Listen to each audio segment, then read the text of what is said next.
Short-term yields march higher and commodities pull back as markets start to price the need for more aggressive central bank tightening. Equities remain mixed, with Europe squeezing higher and US stocks repricing lower.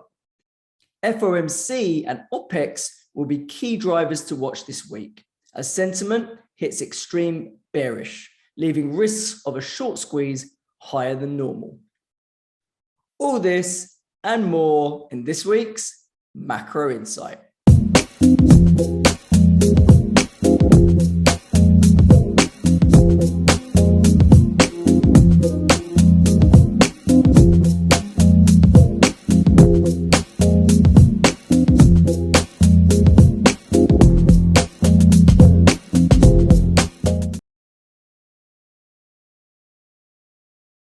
Welcome back to Macro Insight, everyone. Today is the 15th of March, and let's take a look at these markets.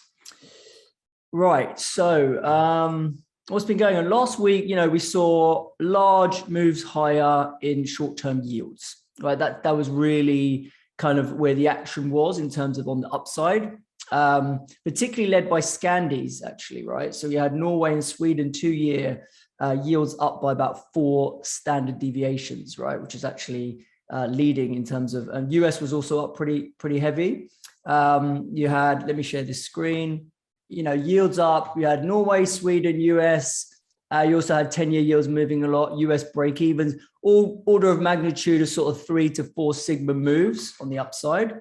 US equities sold off, whereas European stocks rallied, right, after being very beaten up the previous week. They were down like 10% or whatever. So, we got a bit of a squeeze out of European stocks, but then US stocks repriced lower. You also had dollar yen broke higher as Kuroda ruled out any tightening at the Bank of Japan meeting this week. And obviously the market is pricing in that the Fed is definitely going to tighten, definitely going to start hiking 25 basis points.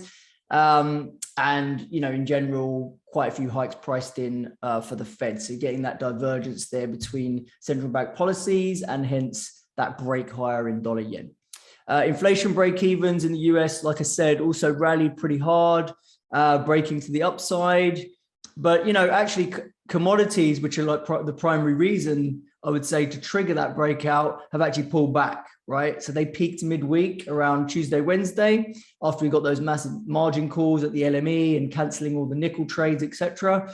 That whole debacle, that kind of signaled the top in commodities for now. And commodities have gone on to sell off pretty aggressively. And yesterday they were down pretty hard.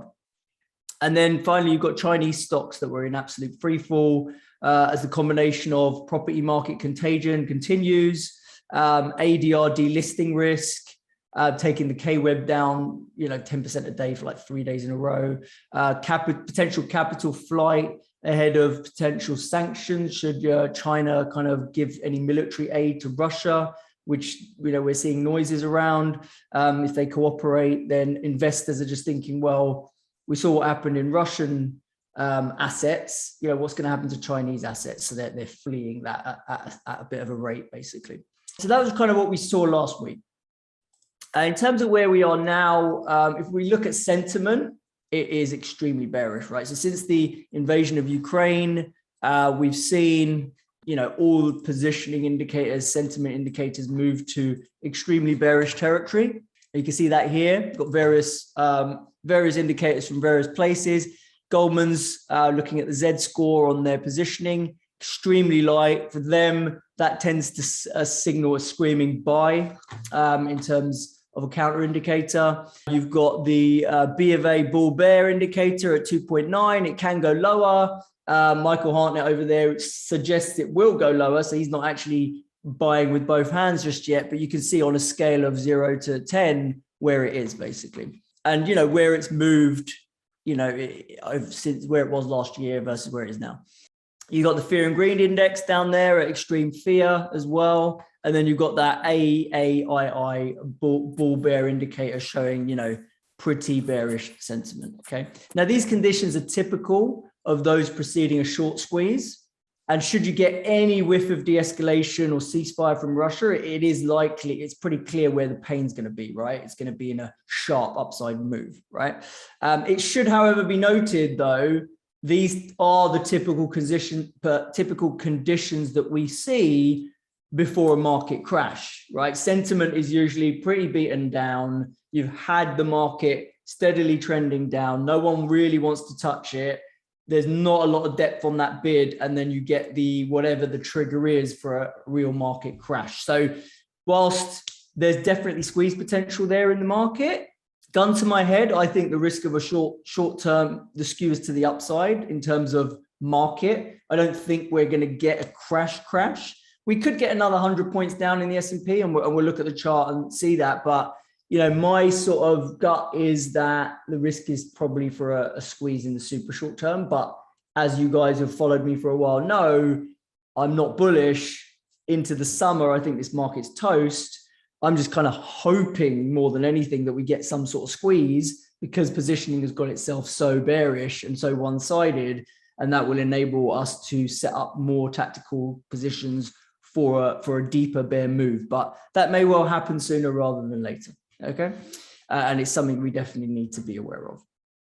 Now, if we look at 42 macro and what they're saying, and they've been saying this for a while, you know, I've got a lot of respect for Darius and his analysis. He's done various types of analysis. He's got various leading indicators to try and get a feel for things like business cycle, positioning, valuations, and things like that. Okay, so you can see here business cycle. So he's got a business cycle indicator there that basically he's looking at as potentially peaking. And typically, if you look back, you've got 9 cycle peaks since the mid 60s in that indicator. And if you look at the drawdowns you saw in the S&P, on average, you're looking at a 35% drawdown over those different drawdowns across those 9 sell-offs. Looking at positioning, that's where he looks at kind of household equity ownership versus net worth. And again, suggesting that may well be peaking, and sort of average median drawdown there of minus 22% on S&P. And then on terms of valuations, what he's looking at there is saying we're kind of negative real earnings yield right now. So you're looking at the earnings divided by, you know, the index, and then comparing that to inflation. And basically 6 times that's had a sub-zero reading. So a negative real earnings yield 6 times going back to the 60s. And the average drawdown has been 41% on S&P. So quite a few not so great looking indicators in that analysis on in terms of macro. Okay, so a little bit worrying, quite a weak macro outlook going forward. That's not to say we're about to drop 30% tomorrow, but the outlook doesn't look great looking at those things that seem to have peaked. Okay, and I'll share this slide on China. China arguably has had a bit of a catalyst now, or a few catalysts. You know, they've gone back into lockdown. Shenzhen, right, 20 odd million people. They've locked it down. It's a major manufacturing hub. They've got the property market contagion happening, right? Better quality developers, you know, are still getting taken to the woodshed. You had HSCEI, right, which is Hong Kong listed China shares, had the biggest drop yesterday since the financial crisis in 2008. It was down around 7%. So these are all things that are happening in China. And we've all been, you know, seeing China melt down for ages now, right? So it's not new news that China's been weak, but they're still crashing, right? So you can see that Golden Dragon Index, right? You can see the valuations versus the S&P there has basically got cheaper in terms of valuation of the S&P, first time since 2014. You've got China high yield dollar bonds in free fall, 65 cents in the dollar. And then you've got bonds in China, Chinese bonds, basically yields dropping, growth concerns obviously there, and basically suggesting that the yuan is going to need to weaken, right? And on that note, Chinese yuan vol, which typically trades at around 3, has popped around 4.5, right? Which is pretty rare. And that shows you, and FX vols tend to be extremely deep. You need a hell of a lot of volume to move those things a lot of the time, especially for something that's kind of like pegged. For that to start popping by 50% in terms of its vol base, that's pretty dramatic, and we've seen that recently, right? So China's definitely seems to be where the stress is now showing itself. The Chinese credit impulse was showing some signs of bottoming. It looks like the authorities had moved for a little bit more from a tightening stance to a loosening stance, yet it's not helping risk assets right now.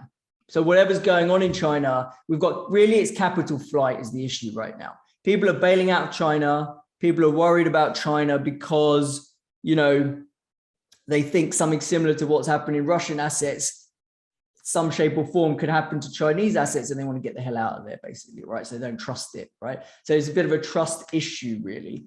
In terms of, you know, China, is China's growth going to absolutely implode? Remains to be seen, right? I mean, they've got a few issues in terms of food prices and things like that. I mean, they can buy energy directly off Russia at a discounted price. So that's maybe not so acute for them, but food prices are still skyrocketing, right? And they are pretty dependent on that. So, you know, remains to be seen how bad it is really fundamentally in China. But right now, there's a bit of de-risking going on across the space. And while it's in free fall, as I said to Din, who was asking on the community chat the other day, you know, should I be buying China here? And I was kind of like, just be a bit careful right now. Catching a falling knife can be dangerous. And there's quite a lot of things at the same time happening in China that are not good news. So maybe wait and see the bottom come in. You don't need to catch the bottom. You want to wait to see the turn. You want to wait to see things stabilize and then maybe get involved. Basically, that's probably a safer way to play that.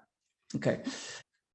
And what Spot Gamma have been saying, we saw some put profit taking out of the Nasdaq yesterday, right? So obviously market got down to around 13,000 in the Nasdaq. That's been in short gamma territory forever. Still there to the point where it got below their put wall, and then lo and behold, down there below the put wall, we're seeing profit taking. You look at the hero indicator on the right, you see that blue line jumping up around sort of 1 p.m.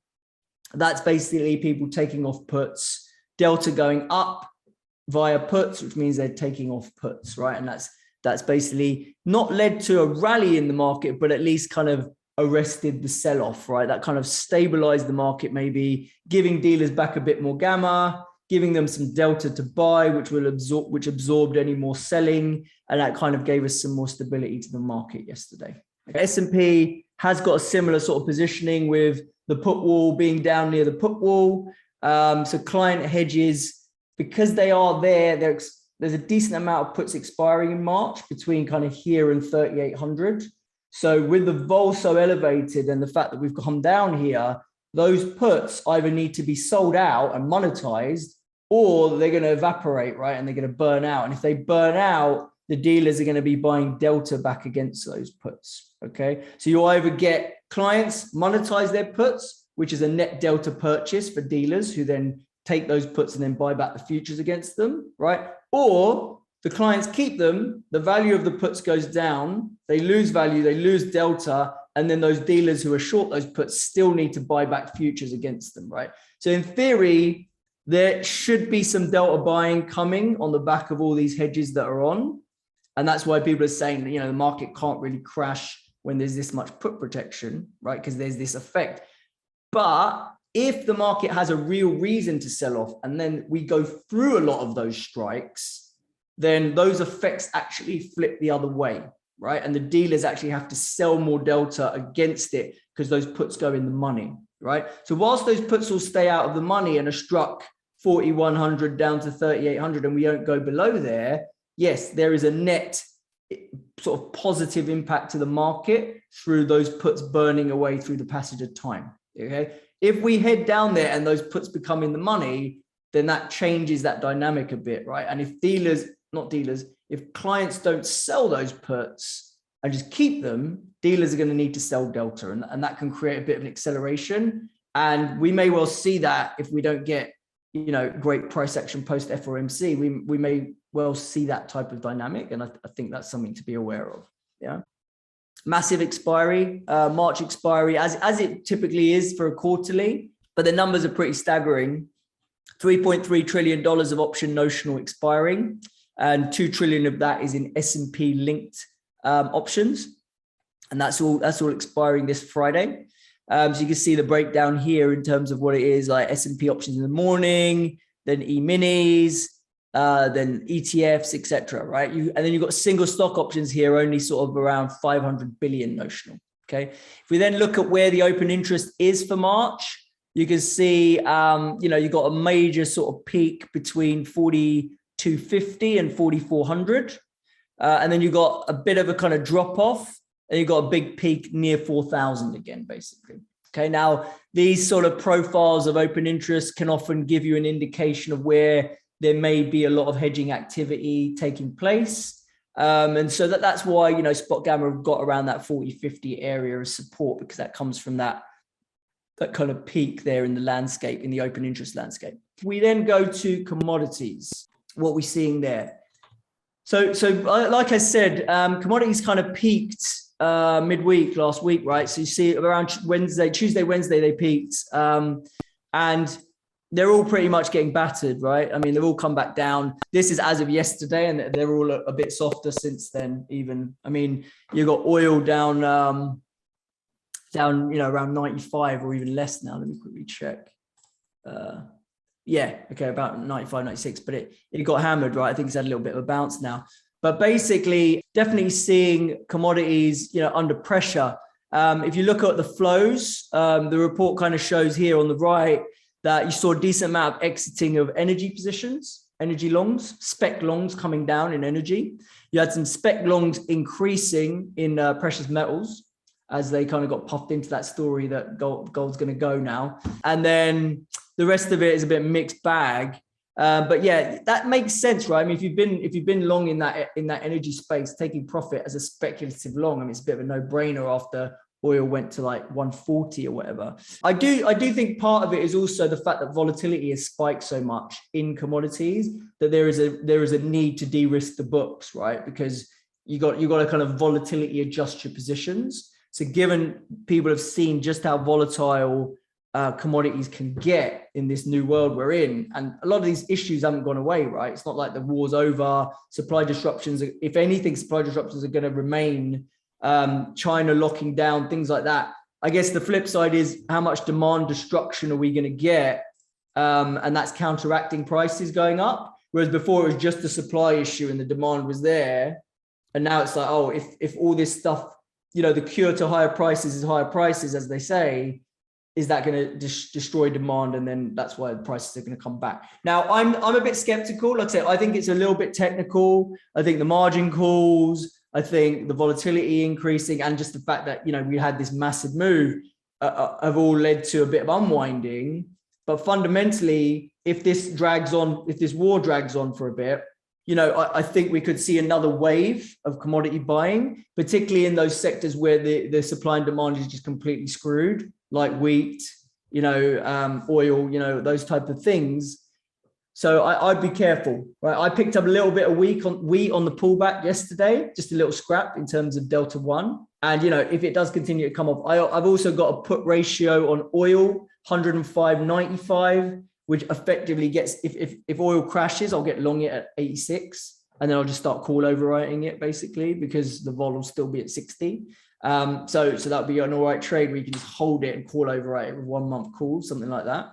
So that's kind of my game plan in commodities. But yeah, I lightened up on commodities in my pension last week, took the allocation down from about 30% to 20%, as I've been flagging to subscribers. That's not because I'm bearish commodities or anything. It's just because it had gone up so much so fast, right? Nickel, I actually had some nickel on the book. I was able to get rid of that at reasonable levels. So if commodities do continue to sell off over the next week or two, I may then actually allocate some cash back into them, right? Having monetized some of that move, right? I don't tend to trade my long-term portfolio that actively. That's why it's a long-term portfolio. But when the moves happen and they're ridiculous, you're getting the type of move you'd be happy to get in a year, you're getting it in a week, then that's when you should act and you should do something and rebalance your portfolio. And that's basically what I did. Yeah. Thanks for watching, guys. If you like this content, please subscribe to our channel, give the video a thumbs up, and hit the notification bell so you don't miss out on future videos. To watch the entire macro call, which includes the live Q&A and a walkthrough of all my top trades, you can sign up for a free trial to Macro Insight. If you join our exclusive trading community, you'll get access to our Telegram group, and you'll also get weekly market reports summarizing the macro call. The link is in the description to the video. And for more information, you can connect with us on socials, or you can visit our website, options-insight.com. Thanks a lot. soon.